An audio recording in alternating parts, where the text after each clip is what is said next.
الرحمن الرحیم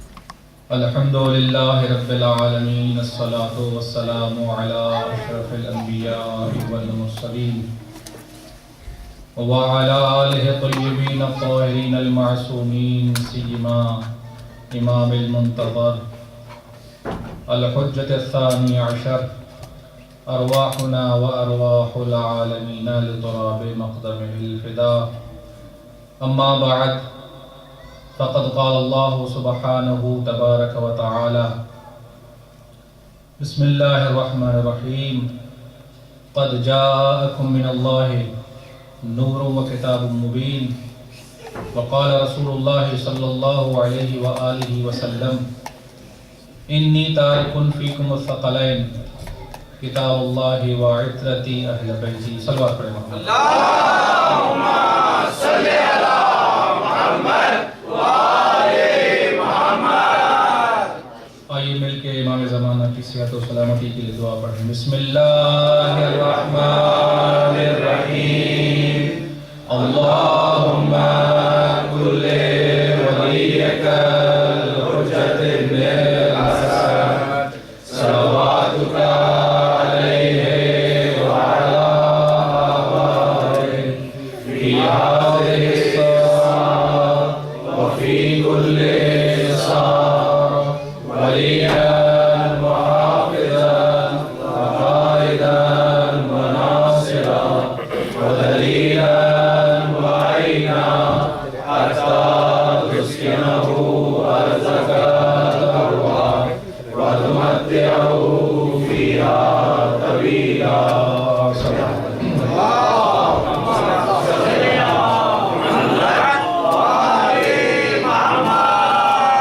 مجلس کی قبولیت کے لیے بآواز بلند صلوات پڑھیں محمد اللہم صلی علی محمد وآلِ محمد۔ گناہوں کی بخشش و مغفرت کے لیے صلوات پڑھیں محمد اللہم صلی علی محمد وآلِ محمد۔ مریضوں کی شفا یابی کے لیے صلوات پڑھیں محمد اللہم صلی علی محمد وآلِ محمد۔ مومنین کی حاجت روائی کے لیے صلوات پڑھیں محمد اللہم صلی علی محمد وآلِ محمد۔ امام زمانہ کی رضا و خوشنودی کے لیے صلوات پڑھیں محمد اللہم صلی علی محمد وآلِ محمد۔ یہ ذکر صلوات کی جو بظاہر ایک مختصر عمل ہے اور چند سیکنڈوں میں انسان اس درود شریف کو انجام دیتا ہے، لیکن حقیقت میں یہ ذکر صلوات ایک ایسا عمل ہے کہ اگرچہ ہمارے نظروں کے لحاظ سے ایک مختصر عمل ہے، لیکن پروردگار عالم کی نظر میں بہت ہی عظیم ذکر ہے، جس کو افضل ترین ذکر سے بھی یاد کیا گیا ہے۔ جناب رسول آپ صلی اللہ علیہ وآلہ وسلم ارشاد فرماتے ہیں کہ جب میں معراج پہ گیا اور چوتھے آسمان پہ میں پہنچا تو جبرائیل میرے ساتھ تھے۔ میں نے ایک فرشتے کو دیکھا کہ فرشتہ ہے، اس کے سامنے ایک لوح، ایک تختی ہے، برابر اس کی طرف دیکھ رہا ہے۔ میرا گزر جب اس فرشتے سے ہوا تو جبرائیل نے اس فرشتے کو متوجہ کیا اور کہا کہ رسول خدا صلی اللہ علیہ وسلم تشریف فرما ہوئے ہیں اور تم متوجہ نہیں ہوئے، سلام عرض نہیں کیا پیغمبر کی بارگاہ میں۔ وہ فرشتہ متوجہ ہوتا ہے، پیغمبر کی بارگاہ میں آتا ہے، معذرت طلب کرتا ہے، سلام کرتا ہے۔ تو پیغمبر نے فرمایا کہ کس چیز نے تجھے غافل کر دیا اور تم نے میری طرف توجہ نہیں کی؟ فرشتے نے عرض کیا کہ یا رسول اللہ میرے ہاتھ میں ایک لوح ہے، اس تختی سے، اس لوح سے ایک ایسا نور نکل رہا تھا جس نور نے مجھے اپنے اندر مشغول کر لیا اور میں آپ کی آمد کی طرف متوجہ نہیں ہوا۔ پیغمبر نے فرمایا کہ کیا ہے اس تختی کے اندر، اس لوح پہ کیا لکھا ہوا ہے؟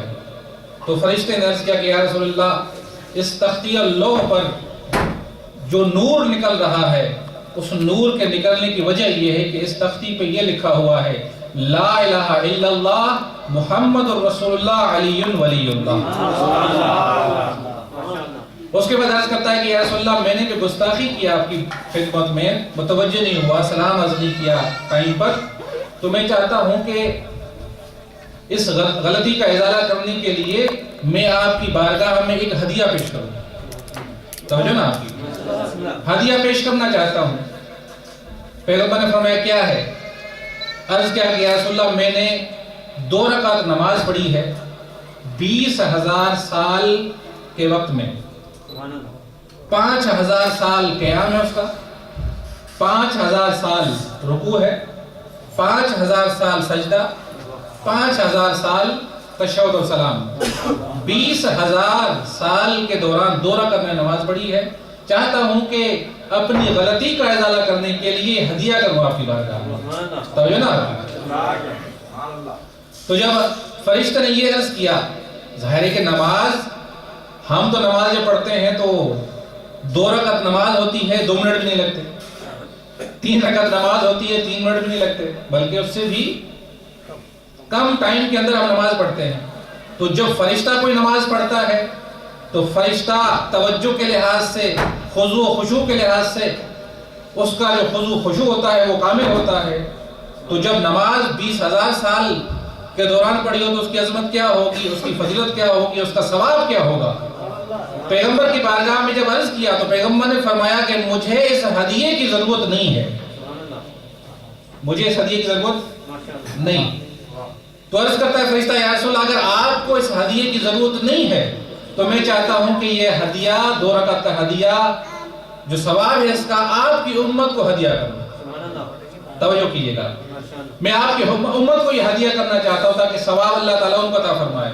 تو پیغمبر نے ارشاد فرمایا کہ میری امت کو بھی اس کی ضرورت نہیں ہے، میری امت کو بھی اس کی ضرورت نہیں ہے۔ اس کے بعد پیغمبر فرماتے ہیں، فرشتے نے جب سوال کیا کہ رسول اللہ کیسے ضرورت نہیں ہے، تو پیغمبر نے فرمایا اگر میری امت میں سے کوئی شخص 1 مرتبہ درود پڑھتا ہے اللہ اس سے زیادہ ثواب عطا فرمائے۔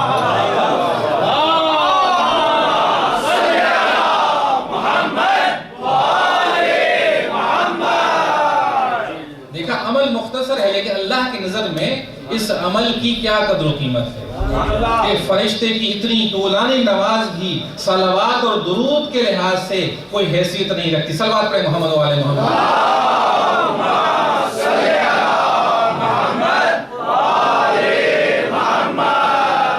اسی صلوات کے حوالے سے ایک اور حدیث عرض کروں آپ کی بارگاہ میں۔ جناب امیر المومنین اور پیغمبر صلی اللہ علیہ وسلم ایک جگہ تشریف فرما ہے، رسول خدا صلی اللہ علیہ وسلم تشریف فرما ہے، شہد کی مکھی آتی ہے اور پیغمبر کی چہرے اقدس کے سامنے اڑنے لگتی ہے۔ پیغمبر نے جناب امیر سے مخاطب ہو کر فرمایا کہ یا علی جانتے ہو یہ شہد کی مکھی کیا کہہ رہی ہے؟ عرض کیا کہ رسول اللہ آپ فرمائیں، آپ بہتر جانتے ہیں۔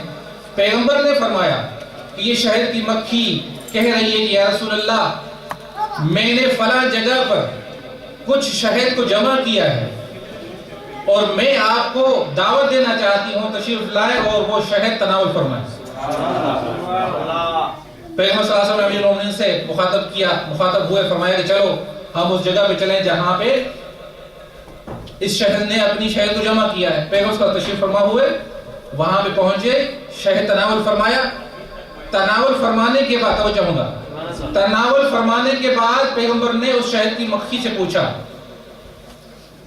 ظاہر ہے کہ شہد کی مکھی ہے، حیوان ہے، اللہ نے وہ خلق کیا ہے، ممکن ہے کہ ہمارے بچوں کے ذہن میں سوال ہے کہ پیغمبر نے کیسے سوال کیا، کیسے گفتگو کی۔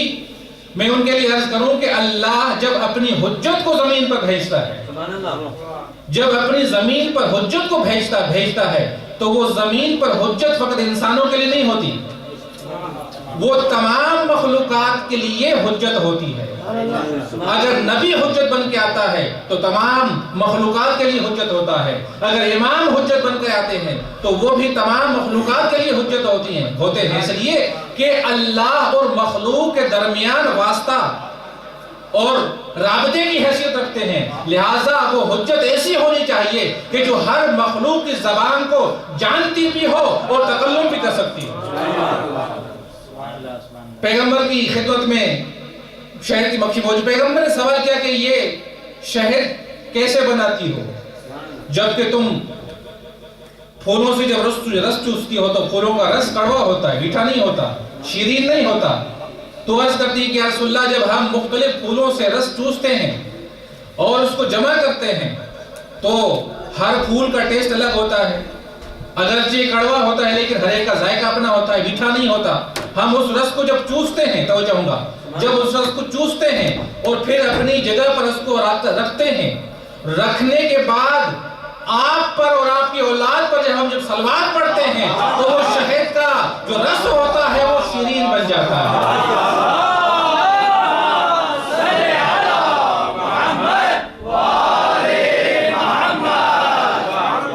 شہد کی مکھی ہے کہ یا رسول اللہ یہ آپ ہی کا صدقہ ہے، یہ آپ ہی کا صدقہ ہے، یہ آپ ہی کا تحفہ ہے جو پلٹ کر آپ ہی کی خدمت میں پیش کر رہے ہیں۔ صلوات پڑھیں محمد و علیہ وسلم۔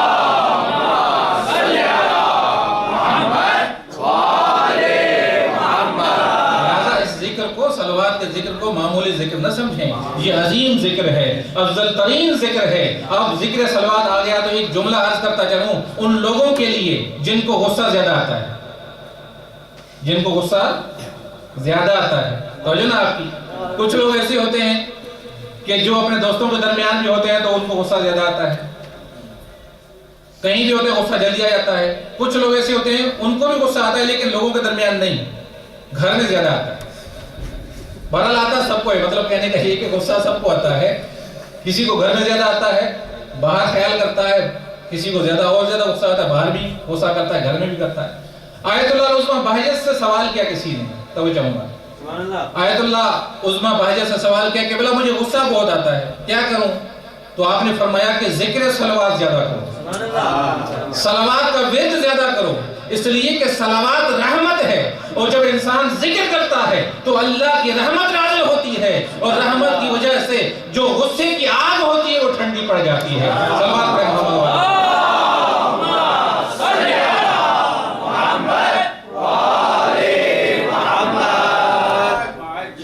خدا متعال کا لاکھ لاکھ شکر ہے کہ ہم کو محمد و آل محمد کا ماننے والا قرار دیا، اور اس سے زیادہ شکر کرنے کا مقام ہے کہ پروردگار نے ایک مرتبہ پھر ہمیں غم حسین منانے کے لیے اس فرش عزا پر آنے کی توفیق عطا فرمائی۔ اللہ نے ہمیں طولانی زندگی عطا فرمائی، ایک اور محرم اور فرش عزا بچھانے کی توفیق عطا فرمائی۔ نہایت ہی خوش نصیب ہیں آپ لوگ جہاں پر بھی مومنین فرش عزا کو بچھاتے ہیں اور فرش عزا پر تشریف لاتے ہیں اور امام حسین کے غم کو برپا کرتے ہیں، بہت خوش نصیب ہیں۔ اور خاص طور پر ان ملکوں کے اندر جس ملکوں میں آپ اور ہم رہتے ہیں، یہ وہ ممالک ہیں کہ جو اسلامی ملک نہیں ہیں، مسلمانوں کے ملک نہیں ہیں، لیکن اس کے باوجود آپ نے ان مقامات پر فرش عزا کو بچھایا ہے، امام حسین کے ذکر کو برپا رکھا ہے۔ یہ نہایت ہی عظیم عمل ہے اور نہایت ہی ائمہ معصومین علیہ السلام کے لطف اور کرم حاصل کرنے کا مقام ہے۔ ایک مرتبہ امام جعفر صادق علیہ السلام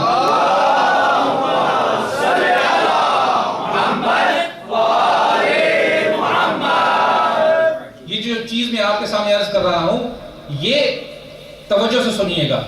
ممکن ہے کہ آپ سمجھیں کہ آپ یہاں پہ روزگار کے سلسلے میں آئے ہیں، بعض ممکن مومنین روزگار کے سلسلے میں ان ملکوں میں آئے ہیں، بعض تعلیم حاصل کرنے کے لیے آئے ہیں، بعض اور وجوہات کی وجہ سے اسائلم یا اور بھی کوئی چیز ہو سکتی ہے جس کی وجہ سے ان ملکوں کے اندر آئے ہیں۔ یہ ظاہری اسباب ہیں، یہ ظاہری اسباب ہے جس کی وجہ سے آپ یہاں پہ موجود ہیں، لیکن باطنی جو سبب ہے وہ عرض کر رہا ہوں کہ ہو سکتا ہے کہ باطنی ایک سبب ہو جس سبب کی وجہ سے آپ یہاں پہ تشریف فرما ہیں۔ امام جعفر صادق علیہ السلام تشریف لے جا رہے ہیں،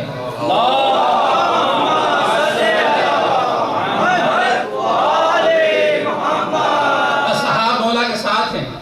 دیکھا کہ ایک مقام پر مولا کے ماننے والے کھڑے ہیں، سلام کیا مولا کے ماننے والوں نے، مولا نے جواب دیا، اور جواب دینے کے بعد مولا نے دعا کی، عرض کے پروردگار ہمارے ماننے والوں کو دنیا کے مختلف خطوں میں منتشر فرما دے۔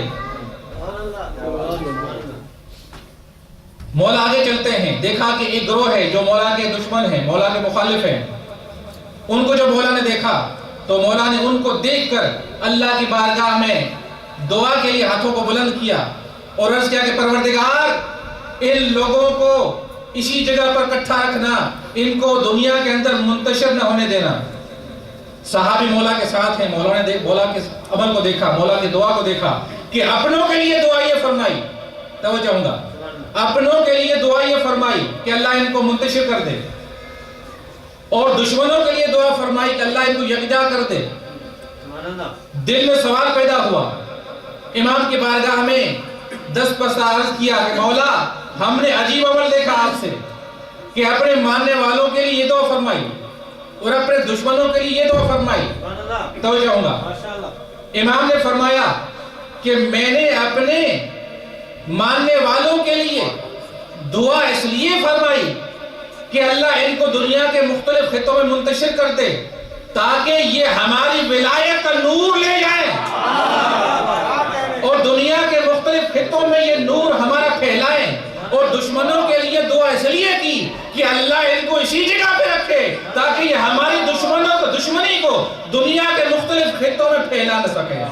صلوات پڑھیں محمد و آلہ محمد۔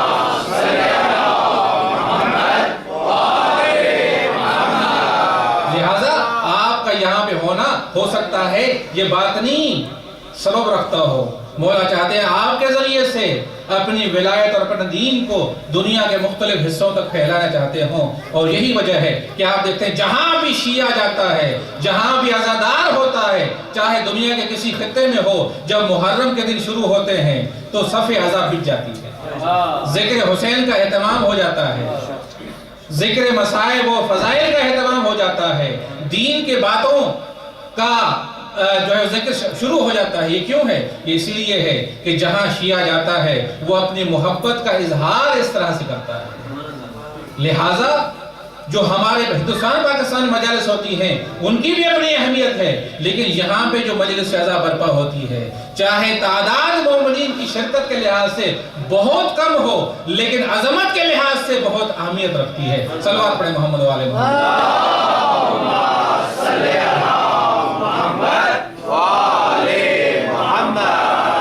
اور یہ چیز میں نے آپ کے سامنے اس لیے پیش کی تاکہ ہمیں اندازہ ہو، تاکہ ہمیں خبر ہو اس چیز کی کہ ہم کتنا عظیم کام کر رہے ہیں، اور اگر اس عظیم کام کو ہماری وجہ سے نقصان پہنچا، ہماری وجہ سے اگر کوئی ٹھیس پہنچا تو حقیقت میں ہم اس باطنی سبب کو نقصان پہنچا رہے ہیں کہ جو امام کے مد نظر ہے، جس وجہ سے ہمیں اس دنیا کے مختلف خطوں میں پھیلایا گیا ہے۔ اور یہ فقط ہم نہیں پھیلے، یہ ائمہ معصومین علیہ السلام اور انبیاء علیہ السلام کو بھی پروردگار نے دنیا کے مختلف حصوں میں پھیلایا ہے۔ آل محمد بھی فقط مدینے میں نہیں رہے بلکہ دنیا کے مختلف خطوں میں چلے گئے، جہاں جا کر انہوں نے اپنے نور کو پھیلایا اور لوگوں نے ان سے استفادہ کیا ہے۔ صلوات پڑھیں محمد و آلہ محمد۔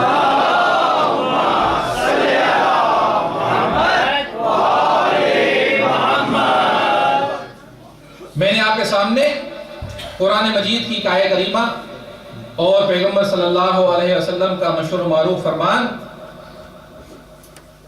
کی تلاوت کا شرف حاصل کیا۔ پروردگار عالم ارشاد فرماتا ہے قد جاءکم من اللہ نور و کتاب مبین، بے شک تمہارے پاس اللہ کی طرف سے ایک نور آیا ہے اور ایک کتاب مبین۔ اور پیغمبر فرماتے ہیں کہ انی تارک فیکم الثقلین کتاب اللہ و عطرتی اہل بیتی، میں تمہارے درمیان دو گراں قدر چیزیں چھوڑے جا رہا ہوں، دو وزنی چیزیں، ایک اللہ کی کتاب اور ایک میری عطرت اہل بیت۔ اگر تم ان دونوں کا دامن پکڑو گے تو کبھی تمہیں گمراہی نصیب نہ ہوگی۔ یہ مختصر ترجمہ ہے آیت کا اور حدیث کا۔ انشاءاللہ میری گفتگو کا جو موضوع رہے گا اس پورے سلسلے میں قرآن اور اہل بیت، اس ضمن میں انشاءاللہ اپنے رائز آپ کی خدمت پیش کروں گا۔ صلوات پڑھیں محمد و آلہ محمد۔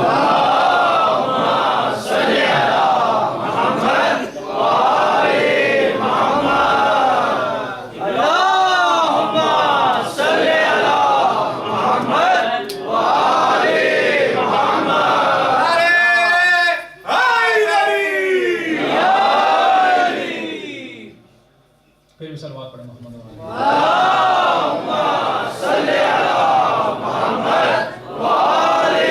محمد۔ اور ان مجالس کے اندر جو بھی ہم مجالس برپا کرتے ہیں ان میں دو ہی ذکر ہوتے ہیں، یا قرآن کا ذکر ہوتا ہے یا اہل بیت کا ذکر ہوتا ہے۔ اور امام حسین علیہ السلام کے مجالس کی افادیت جو ہمارے لیے ہے وہ یہ ہے کہ ان مجالس کے ذریعے سے ہم دین سیکھتے ہیں، ہم اپنے اسلام سے آشنا ہوتے ہیں، ہم تعلیمات قرآن سے آشنا ہوتے ہیں، تعلیمات آل محمد سے آشنا ہوتے ہیں۔ ایک مرتبہ میں حیدرآباد میں پاکستان میں جب تھے تو ایک رسالہ ہم چھپواتے تھے، تو رسالہ چھپوانے کے لیے میں ایک پریس میں گیا، پریس والا سنی تھا۔ جب اس نے دیکھا تو دائرے کے بعد مجھے پتہ چلا کہ شیعہ ہے۔ اس نے ایک اچھا جملہ کہا ہمارے لیے، کہتے ہیں کہ آپ شیعہ جو ہیں، آپ شیعہ اکثر شیعہ ایسے ہیں کہ جو اپنے مذہب کے بارے میں زیادہ معلومات رکھتے ہیں بنسبت اہل سنت کے۔ اہل سنت کے لوگوں کو اپنے دین کے بارے میں معلومات نہیں ہوتی یا کم ہوتی ہے، لیکن آپ شیعوں کو زیادہ معلومات ہوتی ہے اپنے دین کے حوالے سے۔ اگر شیعہ سنی سے بات کرتا ہے تو ہمیشہ شیعہ کا پلڑا بھاری نظر آتا ہے۔ تو مجھے کہتے ہیں کہ آپ کو معلوم ہے یہ کیوں ہے؟ توجہ ہوں گا، معلوم ہے آپ کو کیوں ہے؟ میں نے کہا کس وجہ سے؟ کہا کہ اس وجہ سے کہ آپ کے پاس ذکر حسین ہے، آپ کے پاس مجالس حسین ہیں۔ ان مجالس کے ذریعے سے آپ لوگوں کو دین بتاتے ہیں، آپ لوگوں کو اپنے مذہب کے بارے میں بتاتے ہیں، لہٰذا ہمارے یہاں کوئی ایسا سلسلہ نہیں ہے جس وجہ سے ہمیں لوگوں کو اپنا دین بتانا پڑے۔ آپ کے پاس یہ سلسلہ ہے، اور اسی سلسلے کو ہم نے اسی لیے جاری رکھا ہے کہ جب تک یہ عزا کا سلسلہ جاری رہے گا تب تک اسلام کا پیغام بھی پہنچتا رہے گا اور اسلام محفوظ بھی رہے گا۔ صلوات پڑھیں محمد وآلہ محمد۔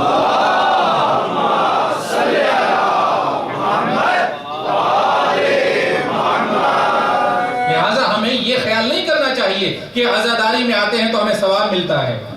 ثواب تو ملتا ہی ہے، لیکن اصل مقصد یہ نہیں ہے۔ اصل مقصد یہ ہے کہ اس عزاداری کے ذریعے سے اسلام زندہ ہوتا ہے، اس عزاداری کے ذریعے سے دین زندہ ہوتا ہے۔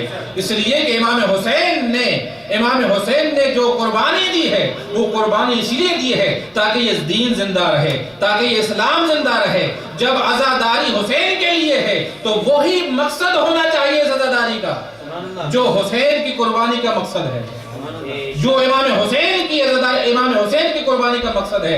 عزاداری کا بھی وہی مقصد ہونا چاہیے، اور اسی مقصد کو لے کر جناب زینب کربلا سے چلی ہیں اور کوفے اور شام میں جب گئی ہیں تو اسی مقصد کو لے کر گئی ہیں۔ بیوی نے کون سا کردار انجام دیا ہے؟ کردار زینبی کیا ہے؟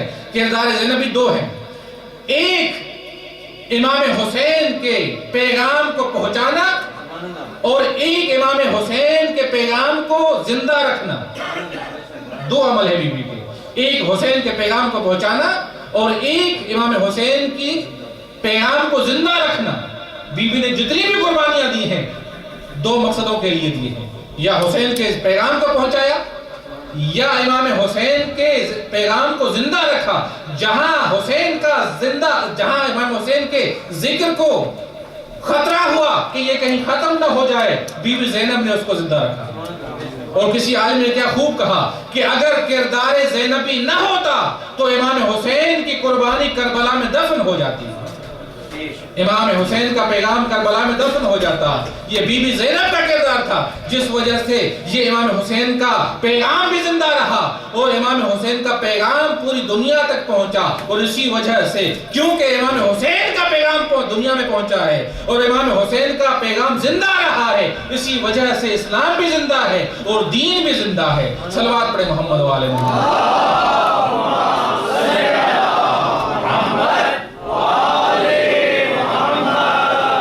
لہٰذا جو عزاداری میں خرچ کرتے ہیں، جو امام حسین کے صف عزا بچھانے میں خرچ کرتے ہیں، وہ سمجھ لیں کہ وہ دین کے اوپر خرچ کر رہے ہیں۔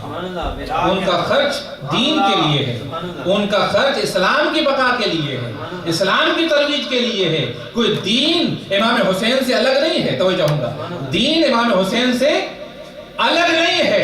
امام حسین عین دین ہے، امام حسین عین اسلام ہے۔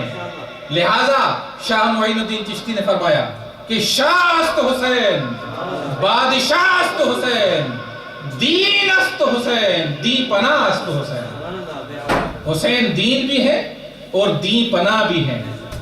حقیقت یہی ہے کہ جب تک یہ حسین کا ذکر، لہٰذا کسی نے سوال پوچھا کہ آپ محرم میں عزاداری کیوں مناتے ہیں، عزاداری کیوں کرتے ہیں، امام حسین کو یاد کیوں کرتے ہیں؟ تو انہوں نے کہا کہ ہم عزاداری اس لیے مناتے ہیں کہ پیغمبر نے، توجہ ہوں گا، پیغمبر نے غدیر کے میدان میں ولایت علی ہمیں سونپی تھی، اور سونپنے کے بعد فرمایا تھا کہ اس غدیر کو ہمیشہ زندہ رکھنا، اور زندہ رکھنے کا جو طریقہ بتایا تھا پیغمبر نے، وہ یہ بتایا تھا کہ اللہ نے غدیر کے دن کو افضل ترین عید قرار دیا ہے۔ سب سے افضل ترین عید مسلمانوں کے لیے اگر ہے تو غدیر کی ہے۔ پیغمبر نے فرمایا ہر نبی نے غدیر کو عید کر کے منایا ہے، ہر نبی نے، نبی کے ہر وصی نے غدیر کو عید کر کے منایا ہے۔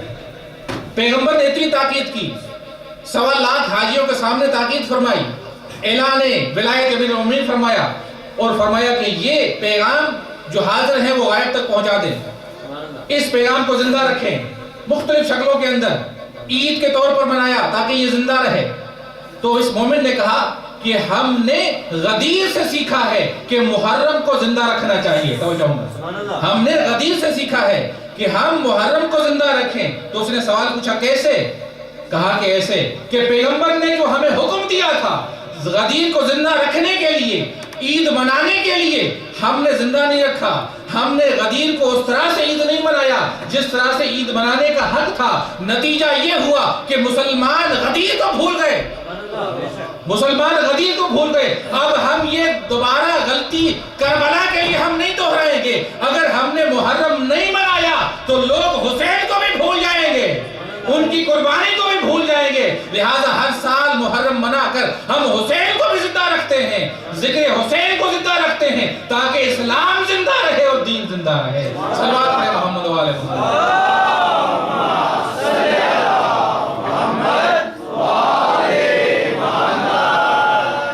پیغمبر نے ایک دفعہ اپنے اصحاب سے مخاطب ہو کر فرمایا کہ جانتے ہو آج میں تمہیں ایسے شخص کے بارے میں تعارف کرواتا ہوں، ایسی ذات کا تعارف کرواتا ہوں کہ جس کے نانا جیسا کوئی نانا نہیں، جس کے باپ جیسا کسی کا بابا نہیں، جس کی ماں جیسی کسی کی ماں نہیں، جس کی نانی جیسی کسی کی نانی نہیں، جس کے بھائی جیسا کسی کا بھائی نہیں، جس کے دادا جیسا کسی کا دادا نہیں۔ تو اصحاب نے عرض کیا کہ یا رسول اللہ وہ کون ہے؟ تو پیغمبر نے فرمایا وہ میرا فرزند حسین بن علی علیہ السلام ہے، یہ میرے بیٹے ہیں کہ جس جیسے کسی کے خاندان والے نہیں۔ لہٰذا دنیا کے اندر بھی جب انسان کسی کو پہچاننا چاہتا ہے تو دو ہی طریقے ہیں، دو طریقوں سے انسان کسی کو پہچان سکتا ہے۔ یا ذاتی خصوصیات کے لحاظ سے انسان کسی کو پہچان سکتا ہے، مثال کے طور پر جانتا ہے کہ یہ اہل علم ہے، اس نے مثال کے طور پر PhD کی ہے، ڈاکٹر ہے اور سخاوت مند ہے، مہربان ہے، اچھا دوست ہے۔ یہ خصوصیات انسان کی ہوتی ہے کہ جو ذاتی خصوصیات ہوتی ہیں انسان کی، اس کے ذریعے سے انسان دوسرے کو پہچانتا ہے۔ لیکن کبھی ہم فرد کو نہیں پہچانتے ذاتی طور پر، خاندان کو پہچانتے ہیں، ان کے گھر والوں کو پہچانتے ہیں۔ لہٰذا انسان خاندان کے ذریعے سے بھی پہچانا جاتا ہے، یہ فلاں خاندان سے تعلق ہے جس کے ان کے باپ عالم ہیں، ان کے بھائی ڈاکٹر ہیں، ان کے دوسرے بھائی انجینئر ہیں، ان کے فلاں جو رشتہ دار ہیں بڑے بزنس مین ہیں، توجہ نا آپ کی، ان کے فلاں رشتہ دار سیاستدان ہیں۔ تو اس طرح سے خاندانی تعارف بھی انسان کا ہوتا ہے۔ توجہ ہوں گا، دنیا کے اندر ایسے افراد آپ کو شاید کم ملیں، ممکن نہ ملیں کہ جو ذاتی لحاظ سے بھی، ذاتی خصوصیات کے لحاظ سے بھی اعلیٰ درجے پر فائز ہوں اور خاندانی تعارف کے لحاظ سے بھی اعلیٰ درجے پر فائز ہوں۔ اگر آپ کو دنیا کے اندر کوئی ایسے افراد مل سکتے ہیں کہ جو ذاتی خصوصیات کے لحاظ سے بھی کمال درجے پر فائد ہوں اور خاندانی لحاظ سے بھی کمال درجے پر فائد ہوں، وہ اگر آپ کو ملیں گے تو محمد والے محمد کے علاوہ آپ کو کوئی خاندان نہیں ملے۔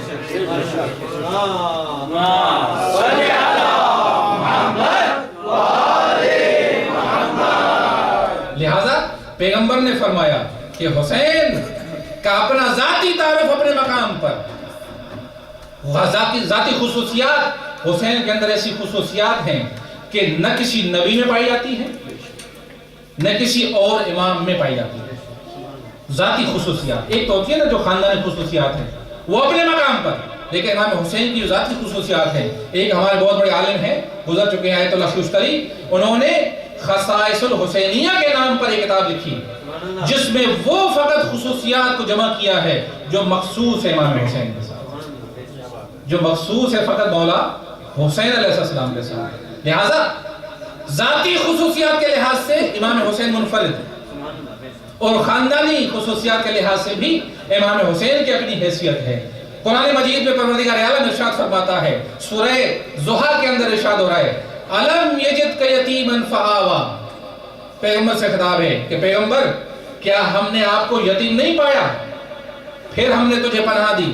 الم یجدک یتیما فآویٰ، ہم نے تجھے یتیم پایا اور پھر ہم نے تجھے پناہ دی۔ یہ پیغمبر سے خطاب ہے۔ تو میں آپ کو تاریخ کے اوراق کی طرف لے جاتا ہوں، میں آپ سے سوال پوچھتا ہوں کہ جب پیغمبر کے والد گرامی اس دنیا سے رخصت ہو جاتے ہیں تو پیغمبر کی پرورش کس نے کی؟ جناب عبد المطلب نے۔ جناب عبد المطلب اپنی آخری زندگی میں جناب ابو طالب کے سپرد فرمایا اور کہا کہ میرے بیٹے کی تمہارے اوپر حفاظت کرنا ضروری ہے، لہٰذا جو زیادہ عرصہ گزرا ہے پیغمبر کا وہ جناب ابو طالب کے ساتھ۔ پیغمبر یتیم تھے، پیغمبر یتیم تھے، پیغمبر یتیم تھے، اللہ نے ابو طالب کے ذریعے سے پناہ دی۔ لیکن اللہ فرماتا کیا ہے کہ پیغمبر کیا تم یتیم نہ تھے؟ ہم نے تجھے پناہ دی، ہم نے تجھے پناہ دی، ہم نے تجھے پناہ دی۔ لیکن ہم تاریخ میں دیکھیں ابو طالب نے پیغمبر کو پناہ دی، اور جو کردار رہا ہے جناب ابو طالب کا جناب پیغمبر کے حوالے سے وہ آپ کے سامنے ہے کہ کس انداز سے پیغمبر کی پرورش کی ہے اور کس انداز سے محبت کی ہے، کس انداز سے محبت۔ عرض کروں گا انشاءاللہ آئندہ کے تقاریر میں کہ جناب ابو طالب کی عظمت کیا ہے۔ قرآن میں اللہ نے فرمایا کہ ہم نے پناہ دی۔ تو یہاں پہ غور فرمائیے گا، میں مسلمانوں سے مخاطب ہو کر عرض کروں گا کہ ذرا دیکھیے کہ انسان کا عمل ہوتا ہے، بھئی آپ یہ عمل انجام دیتے ہیں، نماز پڑھتے ہیں، روزہ رکھتے ہیں، کار خیر انجام دیتے ہیں، تو یہ جو انسان کا عمل ہوتا ہے یہ عمل بارگاہ الہی میں قبول تب ہوتا ہے جب انسان کا ایمان صحیح ہو، صحیح عقیدے سے، صحیح ایمان سے اگر کوئی عمل خیر انجام دے گا تو بارگاہ الہی میں قبولیت کا درجہ پائے گا۔ اور اگر انسان کا عقیدہ صحیح نہ ہو، چاہے نماز پڑھتا رہے، روزہ رکھتا رہے، اللہ کی راہ میں خرچ کرتا رہے، لیکن اگر عمل ایمان صحیح نہیں ہے، عقیدہ صحیح نہیں ہے، تو اللہ کی نظر میں اس عمل کی کوئی قدر و قیمت نہیں ہے۔ اللہ کو عمل وہ پسند ہے کہ جو ایمان کے ساتھ ہو، صحیح ایمان کے ساتھ ہو۔ یعنی دوسرے لفظوں میں یہ کہوں کہ اللہ کی خوشنودی اگر چاہیے، اللہ کی اگر رضا چاہیے تو دو چیزیں ضروری ہیں، عمل بھی صحیح ہو، عقیدہ بھی صحیح ہو، عمل بھی درست ہو اور ایمان بھی درست ہو۔ یہ جب دونوں چیزیں ملتی ہیں تو پھر انسان مورد رضایت پروردگار پاتا ہے، پھر اللہ اس کے عمل کو قبول فرماتا ہے۔ لہذا قرآن مجید میں اللہ نے فرمایا انما یتقبل اللہ من المتقین، بے شک اللہ پرہیزگاروں کے عمل کو قبول فرماتا ہے۔ توجہ نا آپ کی؟ تو لہذا قبولیت کے لیے ایمان بھی ضروری، صحیح ایمان، اور عمل صالح بھی ہونا چاہیے، تو پھر اللہ کی رضایت اس کی شامل حال ہوگی۔ تو میں یہاں پہ آپ کی بارگاہ میں عرض کروں گا، کبھی آپ کے اور ہمارے عمل کو توجہ ہوں گا، کبھی آپ کے اور ہمارے عمل کو کہ جس عمل کے ساتھ ایمان بھی ہے، بھئی ہم نماز پڑھتے ہیں، روزہ رکھتے ہیں، ہمارا ایمان صحیح ہے اور ہمارا عمل بھی صحیح ہے، تو ہمارا عمل بھی صحیح، ہمارا ایمان بھی صحیح، لیکن اس کے باوجود ہمارے عمل کو اللہ نے اپنا عمل قرار نہیں دیا۔ اس کے باوجود اللہ نے ہمارے عمل کو اپنا فعل قرار نہیں دیا. تو میں آپ سے سوال پوچھتا ہوں، جس شخص کے عمل کو اللہ اپنا عمل قرار دے، جس شخص کے عمل کو اللہ اپنا عمل قرار دے، تو اس کے عمل کی بلندی کتنی ہوگی اور اس کے ایمان کی کتنی بلندی ہوگی. اللہ فرماتا ہے پیغمبر تم یتیم تھے، ہم نے تجھے پناہ دی. اللہ ابو طالب کے عمل کو اپنا عمل قرار دے رہا ہے.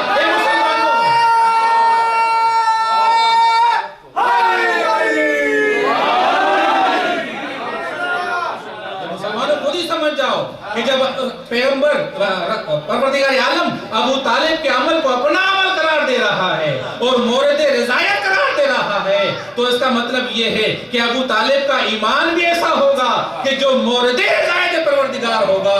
یہ تو ممکن ہی نہیں کہ ابو طالب نعوذ باللہ کافر ہوں اور اللہ اس کے عمل کو اپنا عمل قرار دے. صلوات پڑھیں محمد و علی محمد.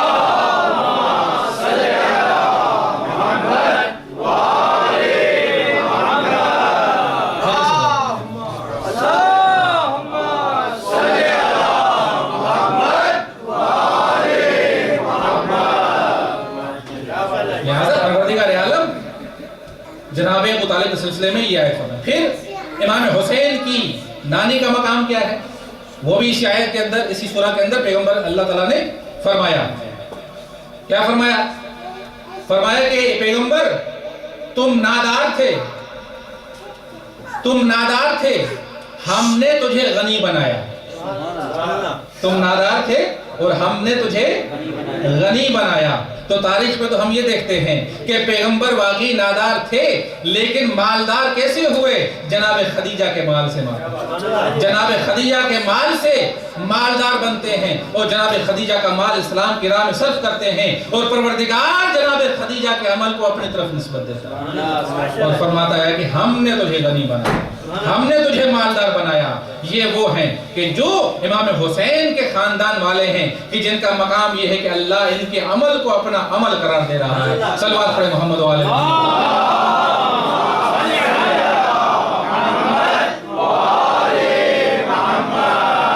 لہذا امام حسین کی شخصیت ایک انوکھی شخصیت ہے. امام حسین کی شخصیت انوکھی شخصیت ہے اور اسی وجہ سے امام حسین کا غم بھی انوکھا غم ہے. دیکھیں دنیا میں جتنے بھی انسان ہیں، کوئی بھی مذہب اور دین رکھنے والے ہوں، ایک انسان کی فطرت ہے، ایک انسان کی نیچر ہے. کیا ہے؟ نیچرلی انسان فطری طور پر انسان خوشی کو پسند کرتا ہے، غم کو ناپسند کرتا ہے. دکھ، غم زدہ ہونا یہ فطری طور پر انسان اوائڈ کرتا ہے، کوشش کرتا ہے کہ اپنے آپ کو خوش رکھے، اپنے آپ کو راحت اور سکون میں رکھے، کوئی غم نہ ہو، کوئی دکھ نہ ہو، کوئی پریشانی نہ ہو. توجہ نا آپ نے دنیا کے اندر جتنی بھی تگ و دو ہے انسان کی، وہ اسی لیے کہ انسان اپنے آپ کو خوش رکھنے کے لیے اگر نوکری کرتا ہے، مال کماتا ہے، تو وہ بھی اپنے آپ کو خوشحال رکھنے کے لیے، اپنے بچوں کو خوشحال رکھنے کے لیے، اپنے گھر والوں کو خوشحال رکھنے کے لیے اور غم اور مصیبتوں سے چھٹکارا حاصل کرنے کے لیے انسان کوشش کرتا ہے. یہ انسان کی نیچر ہے. توجہ نا آپ کی. جو بھی عمل، جو بھی کام خوشی کا سبب بنے انسان اختیار کرتا ہے، غم سے دور بھاگتا ہے. اور جو آج کی دنیا کے اندر اسٹریس ہے، جو ڈپریشن ہے، جو پریشانیاں ہیں، وہ بھی اسی وجہ سے کہ انسان دیکھتا ہے کہ میں اتنی محنت کرتا ہوں لیکن مجھے سکون نہیں ملتا. مصیبتوں کے اوپر مصیبتیں آتی ہیں، غم کے اوپر غم آتا ہے، غم زدہ رہتا ہے انسان. تو انسان غم کی وجہ سے بیمار بھی ہو جاتے ہیں، ڈپریشن کا شکار ہو جاتا ہے، اسٹریس کا مرض لاحق ہو جاتا ہے. لہٰذا انسان فطری طور پر غم کو پسند نہیں کرتا، سکون اور خوشی کو پسند کرتا ہے. توجہ نا آپ کی. لیکن غم حسین ایسا غم ہے کہ انسان دنیا کی خوشیوں کو لٹاتا ہے اور غم حسین کو اپناتا ہے. دنیا کی خوشیوں کو لٹاتا ہے اور غم حسین کو اپناتا ہے. اس کی وجہ کیا ہے؟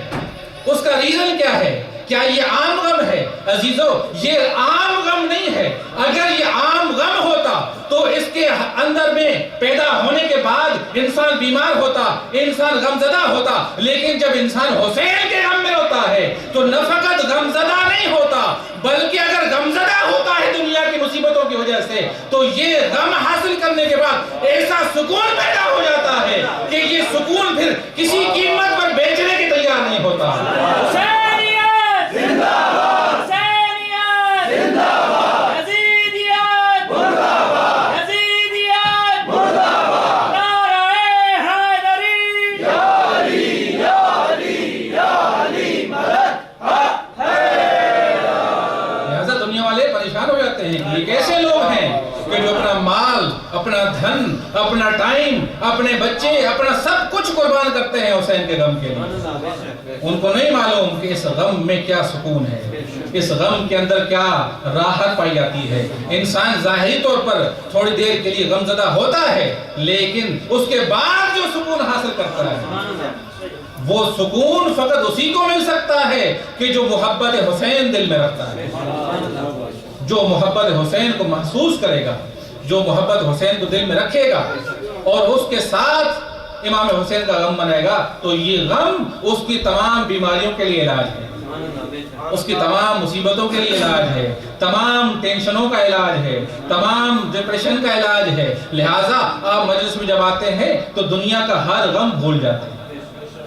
یہی وجہ ہے کہ جب آپ مجلس میں آتے ہیں، ذکر حسین میں آتے ہیں، اپنا سب کچھ بھول جاتے ہیں۔ یہ غم کی تاثیر نہیں، توجہ چاہوں گا، یہ غم کی تاثیر نہیں ہے، یہ غم کی تاثیر اس لیے ہے کیونکہ حسین کے نام میں اثر ہے، حسین کے نام میں سکون پایا جاتا ہے، اور جب حسین کا نام کسی شے سے منسلک ہو جاتا ہے تو وہ اثر اسی کے اندر بھی پیدا ہو جاتا ہے، وہ اثر اسی کے اندر بھی پیدا ہو جاتا ہے۔ عزیزو، خاک شفائے کربلا، توجہ ہوں گا، خاک شفائے کربلا امام حسین کی آمد سے پہلے بھی خاک تھی، لیکن وہ اثر نہ تھا جو امام حسین کے آنے کے بعد اس میں پیدا ہوا۔ بھائی آپ فقہی طور پر دیکھیں، فقہی طور پر کیا ہے؟ کہتے ہیں کہ مٹی کھانا حرام ہے، مٹی کھانا حرام، جائز نہیں ہے، آپ مٹی نہیں کھا سکتے، حرام ہے۔ اس کی ایک وجہ یہ بھی ہو سکتی ہے فقہی طور پر، اسلامی لحاظ سے اللہ کی نظر میں اور بھی اسباب ہو سکتے ہیں، وجہیں ہو سکتی ہیں، لیکن طبی لحاظ سے، میڈیکل کے لحاظ سے، کیونکہ مٹی کے اندر جراثیم ہوتے ہیں، توجہ نا آپ کی، تو اگر آپ مٹی کھائیں گے تو ممکن ہے کہ آپ کے جسم کو نقصان پہنچے، جراثیم آپ کے جسم میں داخل ہو جائیں گے، توجہ نا آپ کی۔ تو اس لیے اسلام نے منع فرمایا کہ بھائی مٹی نہیں کھا سکتے آپ، بچے مٹی کھاتے ہیں ان پر تو خیر شدید واجب ہی نہیں ہے، لیکن اگر کوئی بڑا آدمی بالغ ہونے کے بعد اگر مٹی چاہے ایک دن کے برابر بھی اگر مٹی کھائے تو وہ اس کے لیے جائز نہیں ہے، توجہ نا آپ، اس لیے کہ نقصان ہے اس کا، تو اسلام نے منع کیا، طبی لحاظ سے بھی اس کا نقصان ہے، کیونکہ جراثیم پائے جاتے ہیں۔ تو دنیا کی جو بھی مٹی ہے اس کی نیچر یہی ہے، اس کی طبیعت یہی ہے کہ اس کے اندر جراثیم پائے جاتے ہیں، کسی بھی زمین کی مٹی میں کوئی انفرادیت نہیں پائی جاتی، تمام خاکے زمین جتنی بھی ہے اس میں یہی کیفیت پائی جاتی ہے، لیکن توجہ ہوں گا، لیکن خاک شفا بھی مٹی ہے، لیکن اللہ نے اس خاک شفا کے اندر ایسی تاثیر رکھی ہے کہ انسان نہ فقط جب خاک شفا کھاتا ہے تو اس کے جسم کے اندر جراثیم جاتے ہیں، بلکہ اگر اس کے جسم کے اندر اور بیماریوں کے جراثیم پائے جاتے ہوں تو خاک شفا کھانے سے وہ جراثیم ختم ہو جاتے ہیں۔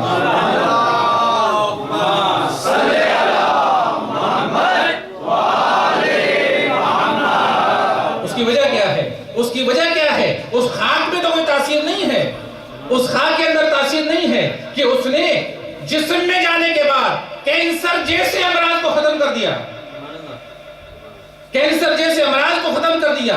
تو یہ کیا چیز ہے؟ مٹی کی تو طبیعت یہ نہیں ہے، نیچر نہیں ہے، کیا ہے؟ کیونکہ اس خاک نے حسین کے ساتھ رابطہ پیدا کیا، حسین کے ساتھ اس کا لنک ہوا ہے، لہذا حسین کی وجہ سے اس میں ایسی تاثیر آ گئی کہ پروردگار نے اس کو ہر بیماری کے شفا کرا دی۔ لہذا امام فرماتے ہیں کہ جو بیماری لا علاج ہے اس کے لیے علاج خاک حسین علیہ السلام، خاک شفا اس کے لیے علاج ہے، اس لیے کہ وہ تاثیر اس میں آ گئی ہے امام حسین کی وجہ سے۔ یہی وجہ ہے کہ امام حسین کا جہاں بھی ذکر ہوتا ہے، جو بھی ذکر کرتا ہے، توجہ ہوں گا، جو بھی ذکر کرتا ہے، چاہے مسلمان ہو، چاہے ماننے والا ہو، چاہے غیر ہو، اگر امام حسین کا ذکر کرتا ہے تو اس ذکر کا کچھ نہ کچھ فائدہ ضرور اس کو ملتا ہے. وہ بے فائدہ اس ذکر سے واپس نہیں جاتا، اس کو ضرور ذکر سے فائدہ ہوتا ہے. پروردگار عالم نے امام حسین کو جو خاصیت عطا فرمائی ہے، جو میں عرض کر رہا تھا کہ خصائص امام حسین علیہ السلام، ان خصائص میں سے ایک مولا کی خاصیت ہے جو میں نے عرض کیا آپ کی بارگاہ میں، خاک شفا میں اللہ نے شفا رکھی ہے. امام فرماتے ہیں کہ امام حسین کی تربت کے اندر اللہ نے خاک کو اس میں شفا رکھی ہے. یہ فقط حسین کی ذات کے لیے مخصوص ہے. اور فقہی طور پر توجہ ہوگا، فقہی طور پر آپ امام حسین کی قبر کی مٹی کو شفا کے طور پر کھا سکتے ہیں، کسی اور امام کی مٹی کو نہیں کھا سکتے سوائے امام حسین. یہ میں نے عرض کیا تھا کہ یہ خصوصیت امام حسین کی جو نہ کسی امام کو ملی نہ کسی نبی کو ملی، یہ فقط مخصوص امام حسین کے ساتھ. اور بہت خصائص اللہ نے تعالیٰ عطا فرمائے ہیں، لہٰذا امام حسین کا نام دنیا کے اندر تمام ائمہ کے مقابلے میں ہر قوم کے اندر، ہر مذہب کے اندر ایک الگ طریقے سے پہچانا جاتا ہے. ایک الگ طریقے سے امام حسین کو لوگ پہچانتے ہیں. امام کا ماننے والا بھی جب امام حسین کا ذکر سنتا ہے تو آپ دیدہ ہو جاتا ہے. اور اگر کوئی بھی انسان دنیا کے خطے میں ہو، اگر وہ تعصب کا چشمہ نہیں رکھتا تو جب وہ حسین کا نام سنتا ہے تو اس کے دل کے اندر بھی ایک غم کی کیفیت پیدا ہو جاتی ہے. عزیزو، ایک راوی ہے امام جعفر صادق علیہ السلام کی خدمت میں آتا ہے،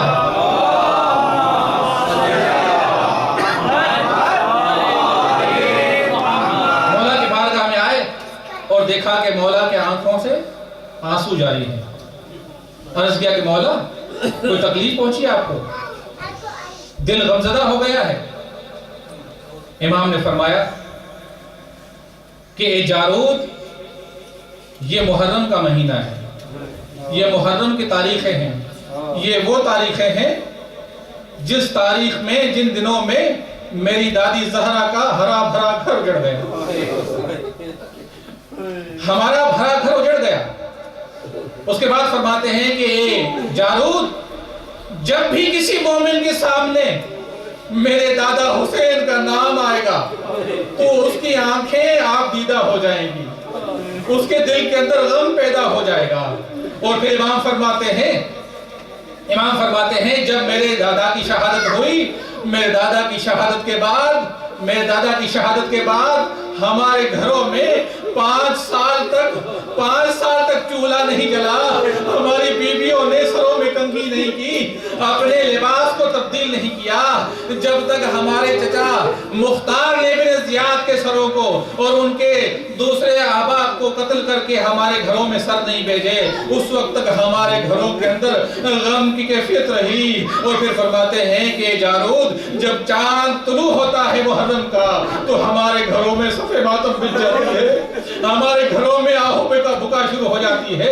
عزیزو، یہ جو صف آپ نے بچھائی ہے یہ سنت امام جعفر صادق ہے، یہ سنت ائمہ پر عمل کر رہے ہیں. امام فرماتے ہیں ہمارے غموں میں غم، ہمارے گھروں کے اندر غم بپا ہو جاتا ہے جب محرم کا چاند نمودار ہوتا ہے. اس کے بعد امام فرماتے ہیں کربلا میں ایسا ظلم ہوا کہ ہمارے جگر پارا ہو گئے، ہم مصیبت زدہ ہو گئے، ہمارے خاندان کو تباہ کیا گیا. عزادارو، امام حسین کا وہ غم ہے کہ جو نہ فقط امام حسین کی شہادت کے بعد بلکہ اللہ نے اس غم کو اتنی اہمیت دی ہے کہ جناب آدم سے لے کر حسین کا غم منا رہے ہیں تمام انبیاء. عزادارو، جناب حسین کے نام کی تاثیر، جناب آدم نے جب پنجتن پاک کے نام کو لے کر اللہ کی بارگاہ میں واسطہ دیا تو جناب آدم جب تک پنجتن پاک کے نام لے کر اللہ کی بارگاہ میں پیش کر رہے تھے، جب امام حسین کا نام لیا تو ایک عجیب کیفیت پیدا ہوئی. بارگاہ الہی میں عرض کیا کہ اے پروردگار، جب میں نے اس آخری نام کو جب میں نے لیا تو لیتے ہی میرے دل کے اندر غم کی کیفیت پیدا ہوئی. پروردگار، یہ کیوں ہوا؟ یہ اس کی وجہ کیا ہے؟ تو پروردگار نے ارشاد فرمایا، اے آدم، یہ حسین تیری نسل سے پیدا ہو گئے ہیں اور کربلا میں ان کو پیاسا قتل کیا جائے گا. عزادارو، حسین کا غم تمام انبیاء اولیاء نے منایا. جناب رسول خدا ایک امام حسین کی خصوصیت میں سے ایک یہ ہے کہ جب امام حسین کی ولادت ہوئی ہے تو جہاں امام حسین کی ولادت کی وجہ سے خوشی منائی گئی وہاں امام حسین کی ولادت پر گریہ بھی کیا گیا ہے. امام حسین کی شہادت کو بھی ذکر کیا گیا ہے. یہ کسی امام کی ولادت پر نہیں ہوا, کسی نبی کی ولادت پر نہیں ہوا, فقط امام حسین کی ولادت پر یہ عمل ہوا ہے. پیغمبر نے حسین کے مصائب کا ذکر کیا, بلکہ اس سے پہلے ایک مرتبہ جناب رسول خدا تشریف لاتے ہیں جناب سیدہ کے گھر میں اور دیکھا کہ جناب سیدہ کسی سے گفتگو کر رہی ہیں, کسی سے کلام کر رہی ہیں. دیکھا کوئی نہیں ہے لیکن پھر بھی سیدہ گفتگو کر رہی ہیں. جب قریب آئے تو جناب سیدہ سے مخاطب ہو کر ارشاد فرمایا, اے سیدہ تم کس سے کلام کر رہی ہو, کس سے گفتگو کر رہی ہو؟ تو جناب سیدہ نے ارشاد کیا, بابا میں جب تنہائی میں ہوتی ہوں, جب اکیلا محسوس کرتی ہوں تو یہ بچہ جو میرے شکم میں ہے یہ مجھ سے گفتگو کرتا ہے, مجھے تسلی دیتا ہے, مجھ سے باتیں کرتا ہے. اس کے بعد فرماتی ہیں, بابا لیکن عجیب ہے کبھی کبھی مجھے تسلی دیتا ہے لیکن کبھی ایسی باتیں کرتا ہے کہ مجھے گریہ آ جاتا ہے, میں رونا شروع کرتی ہوں. رسول خدا نے فرمایا, بیٹی کیا کہتا ہے؟ بیوی نے عرض کیا کہ بابا کبھی کبھی یہ بیٹا, یہ بچہ میرے جو شکم میں ہے کہتا ہے کہ امی انا آتشان, امی انا اوریان, کہتا ہے کہ اماں میں پیاسا ہوں, میں اوریان ہوں, میں زخمی ہوں. نہیں معلوم یہ بچہ اس طرح سے کیوں کہتا ہے. رسول خدا نے ارشاد فرمایا گریہ کرنے کے بعد, اے بیٹی تمہیں نہیں معلوم یہ تیرا بچہ جو تیرے شکم میں ہے یہ تیرا بیٹا ہے. جب دنیا میں آئے گا, جب ہم سارے شہید ہو جائیں گے, اس کو کربلا میں پیاسا اوریان قتل کیا جائے گا, کوئی اس کی مدد